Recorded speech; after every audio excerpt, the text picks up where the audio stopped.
Hello, quilt people. Just wanted to kind of jump into our next round of tutorials. I know that the last couple of months have been a lot of, fun and nonsense.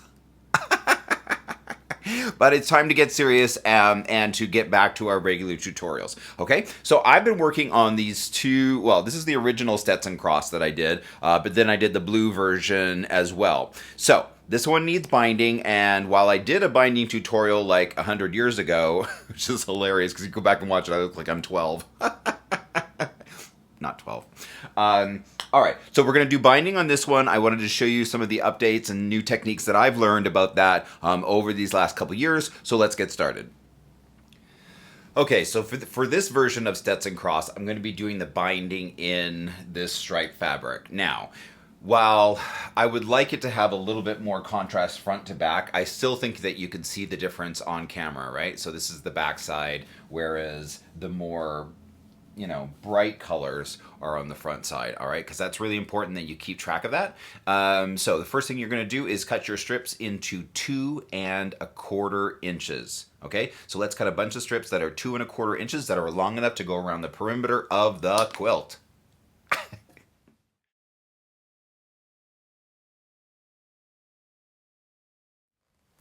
The next thing you're going to want to do after you've cut your strips is to kind of make this pattern. Like this is face up, then your next one on a 90-degree angle goes down. You can see how this one is bright colors, this one is not. Okay, so then we're just going to pin this just to hold that there. Okay, now take this strip, right, and then find the end and then do the same thing. This one face up. See what I did there? All right, so it's all face down. You find the end of it, and then you put it face up, like that. Okay? Then you get your next strip, and we just keep repeating that. Okay? So let's move this out of the way a little bit. Okay. So this one's face up. This one goes face down. Again, just going to pin that in place at a 90-degree angle. Repeat, finding the end of this one, which is face down, and then turning the end of it face up. Grab your next one and repeat. Okay? And you're just going to do that till they're all essentially pinned together. Same situation, find the end, which is face down, and turn the end face up. Really important that you don't do this wrong or flip it some way weird. And we're going to double check that in a second. Okay? All right, now that they're all pinned, we're going to mark them. All right, so you see how I have them pinned even? It dictates which way I'm going to draw my line. So when you are pinning it, I suggest you pin it like this, and then you just take a straight edge and some wash away ink and draw a line through it like that. And then we move on to the next one. By the way, something like this is really great. It's a soft weight, which will help you from keeping things going off the edge of the table. Pardon the extra noise, they're doing construction out front of our house, of course, today when I'm trying to film. All right, so we're just going to keep doing that until they all look like this. Okay, so next, that blue line that we drew diagonally, we're just going to sew along that on all the various pieces. Okay.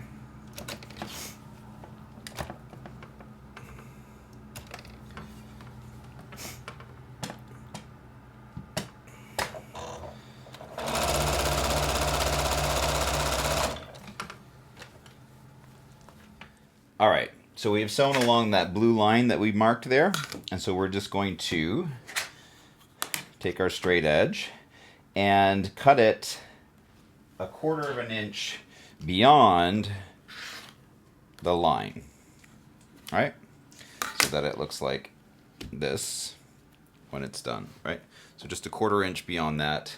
Take that off, move to your next one, and just keep repeating that.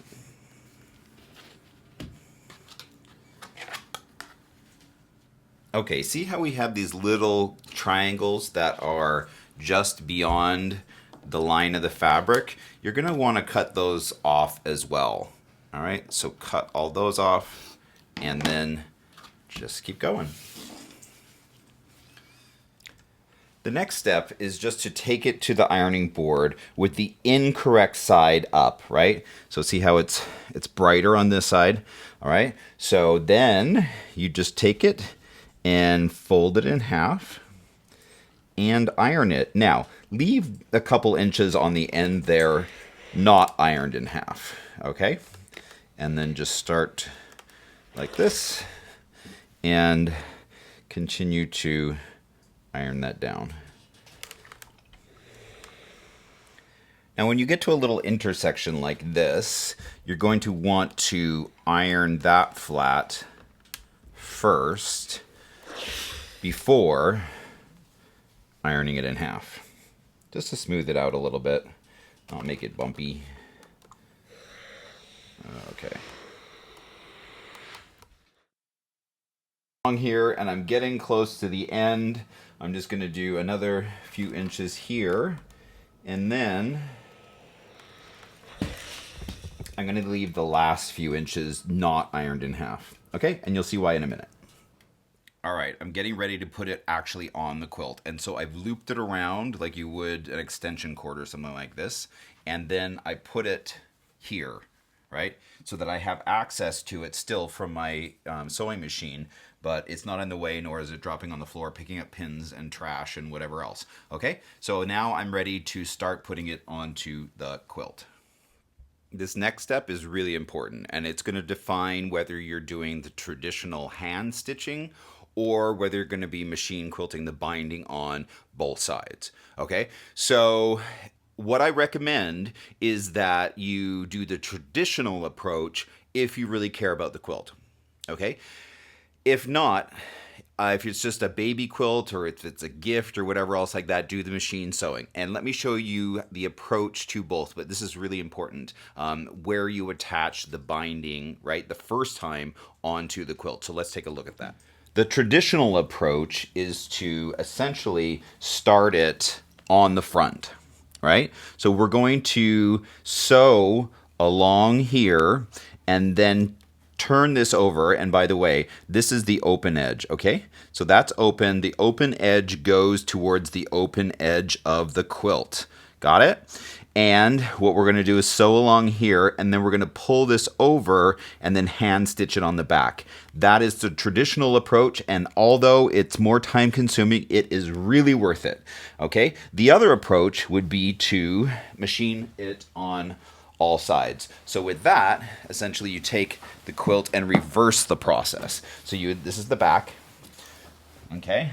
And you would then put the binding essentially the same way with the open edges, right, towards the open edges, right, here, and then you would sew it along here, and then you'd fold it over and then sew it again on the front.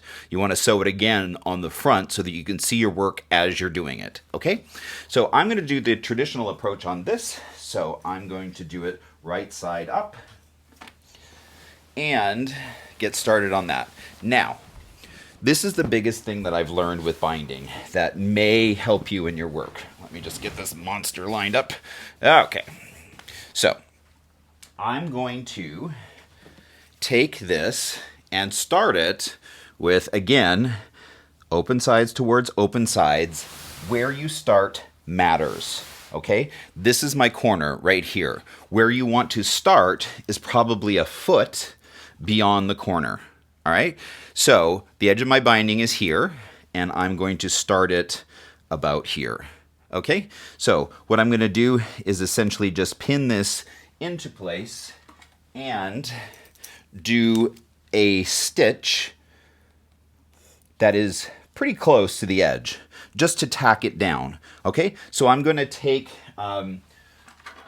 my sewing machine and attach this right along close to the edge. All right, I'm going to do it a second time with a perfect 1/4 inch, but this first pass, I'm just attaching it. Okay, so just beyond the edge of the quilt first. All right, I also suggest that you use a foot that pulls the top at the same time as it does the bottom, right? So that you have a walking foot that's pulling all the fabric through at the same time, because if you don't do that, you're gonna end up with the binding starting to slip, right? Because it's pulling the quilt through faster than your binding, and then it starts to get this weird thing, and then you get a little, pucker in there, and it's a mess. So, okay, with the walking foot, just beyond the edge. Let's do that next.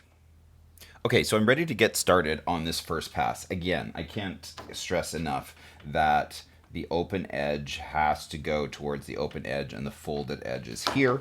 I'm going to just kind of lock it into place real quick with a couple of stitches. Okay, and now with my walking foot, I'm just going to barely tack it on just beyond the edge of it. Okay, so I'm not worried too much about accuracy at this point. I'm just getting it essentially tacked on there. All right, we're getting down to the corner. Same situation. Okay, so to the 1/4 inch beyond the edge, I'm just going to back it up a bit just to secure that, and then pull it out of the machine and start to turn it, right, by pulling this up, right, this up, and then pushing that down, and then you're ready to start sewing down this way.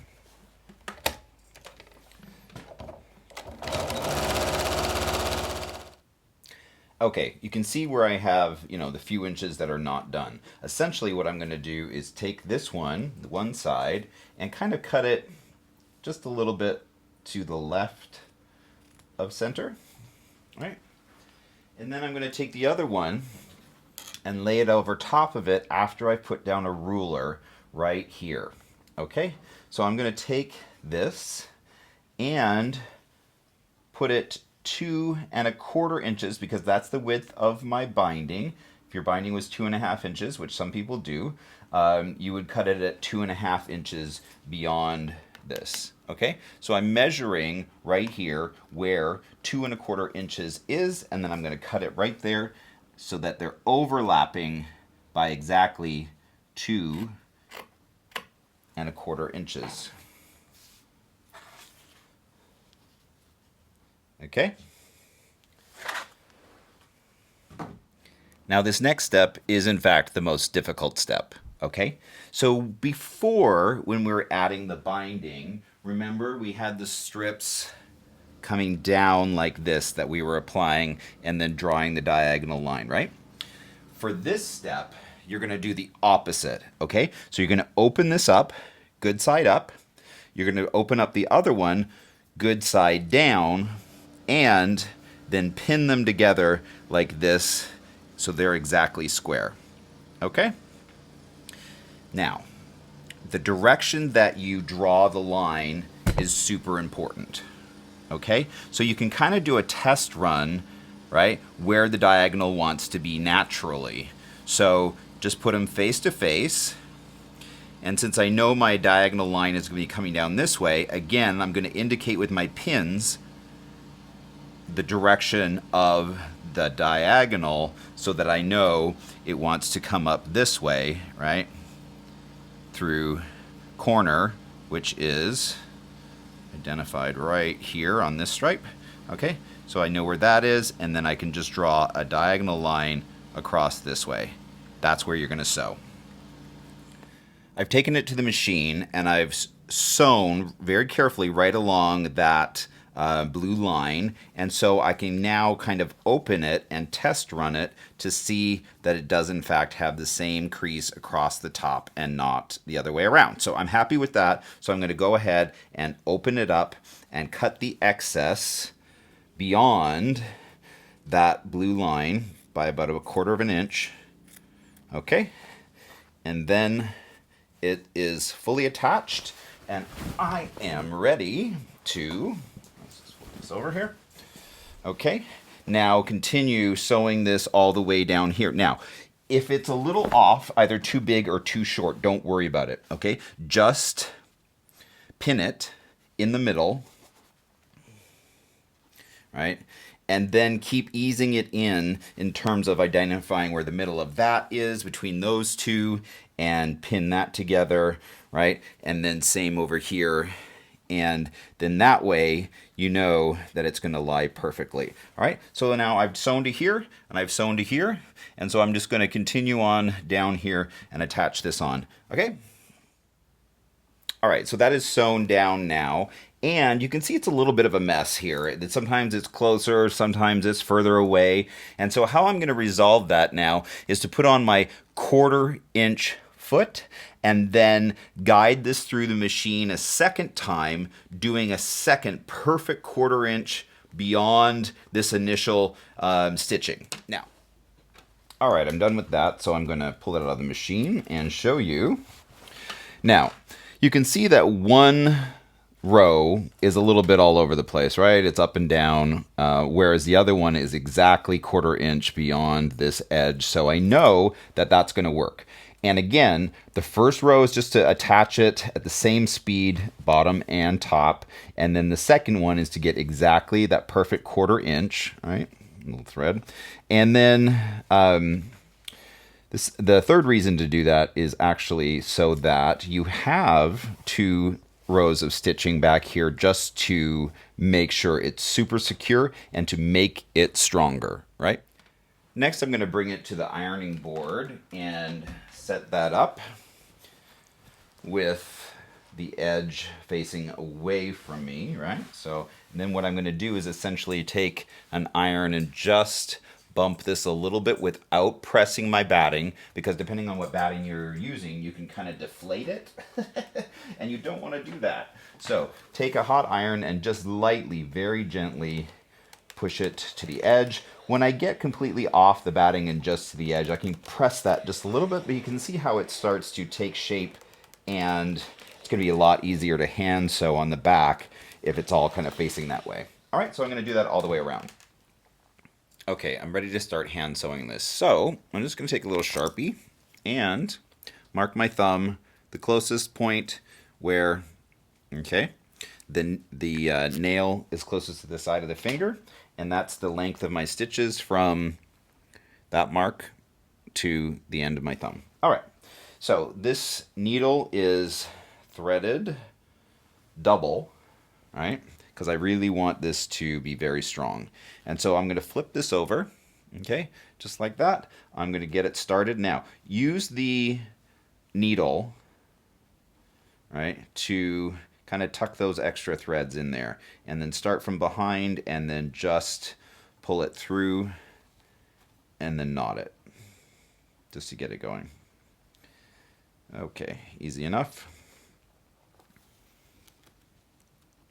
Okay, now what we're going to want to do is, like I said, line up that Sharpie line with that line on my finger, and then take the next stitch to the end of my thumb, right? That's the last stitch. Here's the new one, and just keep tacking that down while swiping those threads underneath, and just keep going around.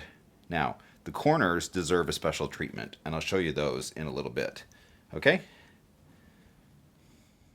All right, I'm going to do an extreme close-up here so that you can really see how the handwork is done. Okay? So what you do is where the thread is coming out, right here, you're going to put it back in behind there, right? And then measure it and bring it through. Now I have the advantage that this stripe is actually giving me the exact increment that I want, so I just go from stripe to stripe. But essentially you can measure, right, because you want all your stitches to be in uniformly, and then just pull it out, right, close to the edge, right, just right on the edge there, and pull it through. Okay, like that, so that this one tucks down in there, right? And you're ready to do the next one by going in underneath where that stitch is going to lay, and then coming out on the edge of the perimeter of the binding. And again, then that just folds this one down nicely and secures it and gets me ready for the next one where the stitch is going to go underneath again and then out the edge of the binding, just like that. Okay, how we treat the corners. What I'm going to do is just cut out a little bit of this batting, just the tiniest bit on the 45 right at the corner. That's a lot of material to try and tuck in there, so I'm going to do myself a favor and just remove some of that. Now, I'm coming down here with my hand sewing, getting to the corner, and what I'm going to do, first of all, I'll get rid of this thread. Ugly. Okay. Now, what I'm going to do is essentially bring it to the corner, right? So all the way down to the corner, and this is where it gets really specific. Okay? So I'm happy to there, right? And it's coming, the thread's coming out right here. Okay? So then I'm going to fold that down and then fold it back on itself, right? Did you get that? So you kind of create a 45-degree angle right here in the corner and keep working it until you get a perfect 45. Okay, like that, right? I'm just going to kind of finger press that in place. Now, the thread comes out from underneath here, right? It comes out, it's on the back side of here. So I'm going to go back under here to the middle of this 45. Okay, and so I have it in the middle of the 45 right here, and then I'm just going to do a little tacking stitch, which is the same thing, just going in the binding and back out the binding, just to secure that with one little stitch in the middle of that 45. Okay, and then I'm going to go back under there and bring it back out, and I'm ready to start going down. Right? So that's good and secure right there, and I'm ready to keep going down this direction here. Okay, so when I'm doing this by hand, I find it easiest to sit like this and have the direction that I'm sewing falling down away from me, and just start like here and keep working my way down this direction. So I am just going to sit here and put this on and hand sew this for like the next 2 hours until it's done. Oh, wish me luck.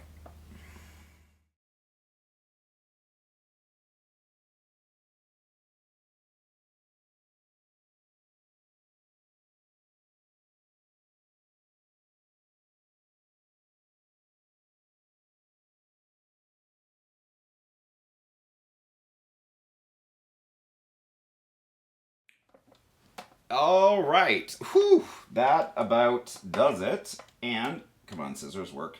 Maybe it's my hands. They're all cramped up. Hello. Oh, okay. All right, so I'm done with that. And look, it looks great. I love, love, love the striped binding on it. And now I'm just going to clean it up. It's got a few threads and things like that. But then I'm going to take, hello. Then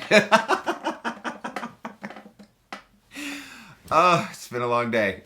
So then I'm going to take a few photos for it and then post them for you to take a look at. And also, I'll be doing another tutorial that's more specific to machine sewing rather than hand sewing it, so that you do the machine on the front and the back. It is faster, but there's a couple little, technique things that you may want to be aware of. And like I said, it's never as good. It's always kind of a little bit, well, I don't know. It depends what you're using it for and, just your personal preference. I personally love the traditional approach to binding. I hope that this tutorial was helpful for you. And, I'll be at Road to California, booth 523. If you're there at the show, please come by and say hello. Give me a hug. Maybe we'll laugh. Maybe we'll dance. I don't know. Maybe you'll buy a pattern. Yay! Anyways, I hope you're doing well. As always, you can reach me on my website, quiltingcowboy.com or quiltingcowboy@gmail.com. Talk to you soon. Thanks. Bye.